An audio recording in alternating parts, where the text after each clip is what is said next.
Buenas tardes. El día de hoy, a propósito de las comunidades de la Sierra Nevada, tenemos a dos antropólogas que nos contarán cómo se ha dado la formulación de la política pública de salvaguardia del patrimonio cultural inmaterial en Colombia.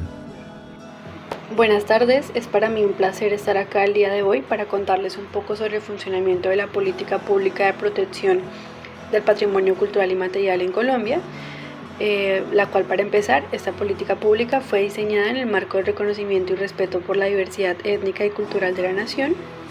Esta política pública tiene como objetivo el fortalecimiento de la capacidad social de gestión del PCI para su salvaguardia y fomento como condición necesaria del desarrollo y bienestar colectivos. Dentro de las finalidades de esta política, según el Ministerio de Cultura, está el fortalecimiento de la gestión social del PCI, la promoción y fomento del reconocimiento sobre el patrimonio cultural inmaterial, su salvaguardia afectiva, su comunicación y divulgación, el reconocimiento de la diversidad cultural en ámbitos como la educación y con un enfoque diferencial, claramente entender el PCI como un factor estratégico del desarrollo sostenible.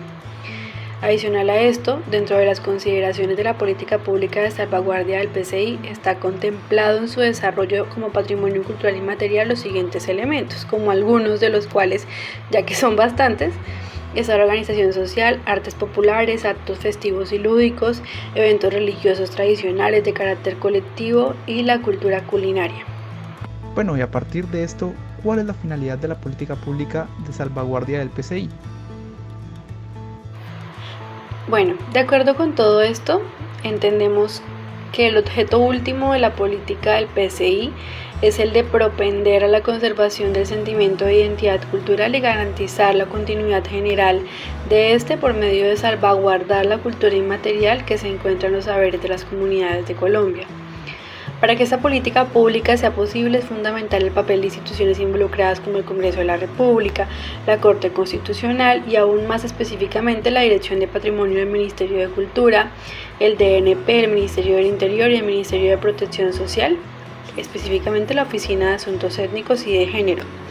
Adicional a esto, y algo muy importante que no se suele resaltar, es el trabajo de otras instituciones como el ICANN, que realiza actividades de investigación en antropología, arqueología e historia para el desarrollo, defensa, preservación, conservación y difusión del patrimonio cultural del país. El Instituto Caro y Cuervo, que se encarga de diseñar y gestionar planes, programas y proyectos filológicos, literarios y lingüísticos, tanto hispánicos como indígenas y criollos, que tiene entre sus objetivos la divulgación del patrimonio oral y el escrito de la nación.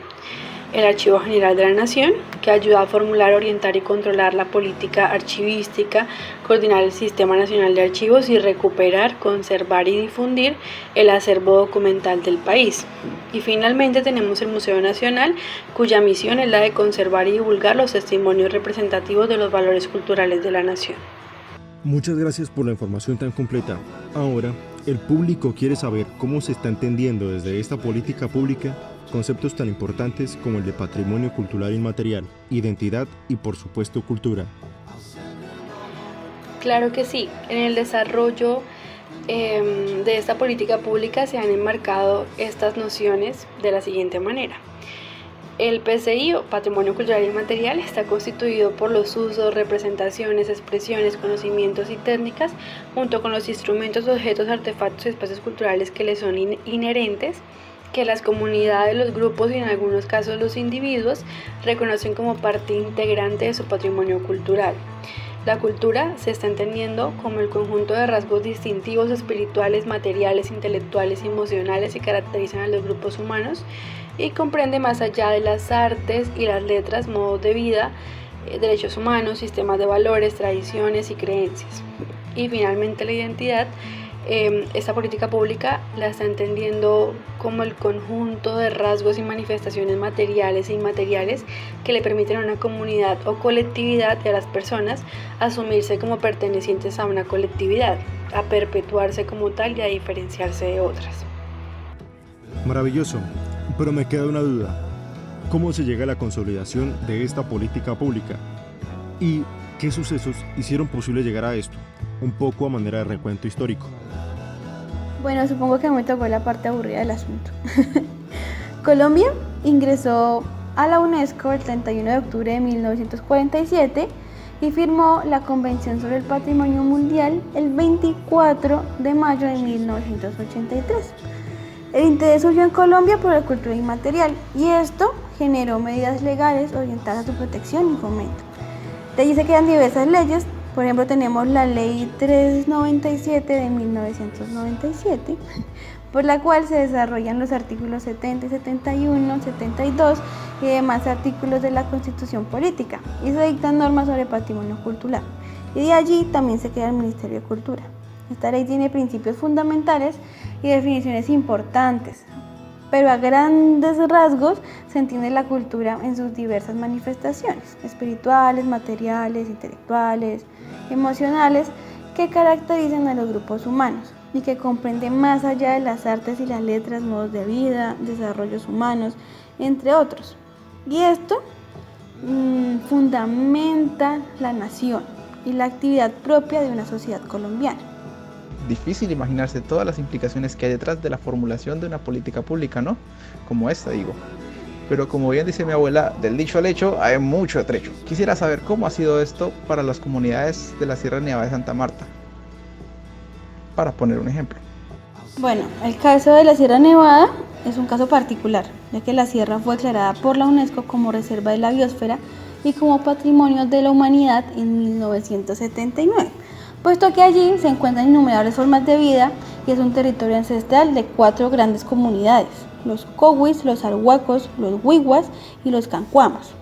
Y como ya hemos dicho antes, es papel de los gobiernos de dicho territorio generar las condiciones propicias para garantizar la salvaguarda de su patrimonio cultural inmaterial.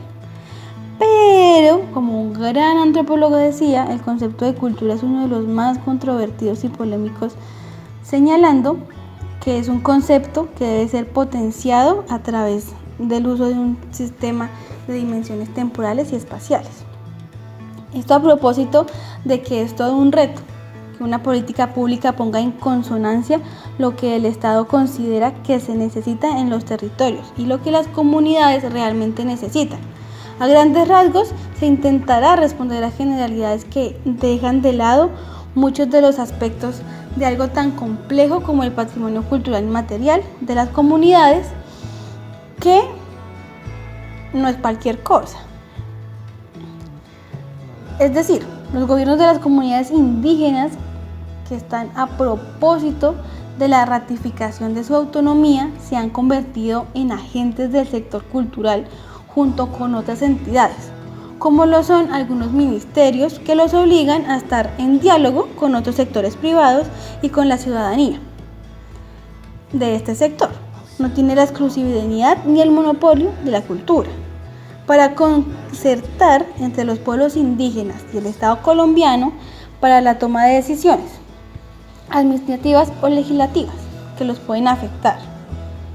Para esto existe una mesa permanente de concertación nacional integrada, que el gobierno nacional y por los delegados de las naciones indígenas, la cual tiene como veedores la Organización Internacional del Trabajo, es decir, la OIT, la Comisión Interamericana de Derechos Humanos y la Conferencia Episcopal de Colombia. Hay que especificar que las comunidades de la sierra ingresaron a la lista representativa del Patrimonio Cultural Inmaterial de Colombia hasta el 2017, por la importancia de la lengua y la tradición oral, la organización social, conocimientos sobre la naturaleza y el universo de espacios culturales, pues que la sierra nos permite y nos acerca. Agradecemos su presencia en este espacio, a propósito de un tema tan relevante para el momento y para el país.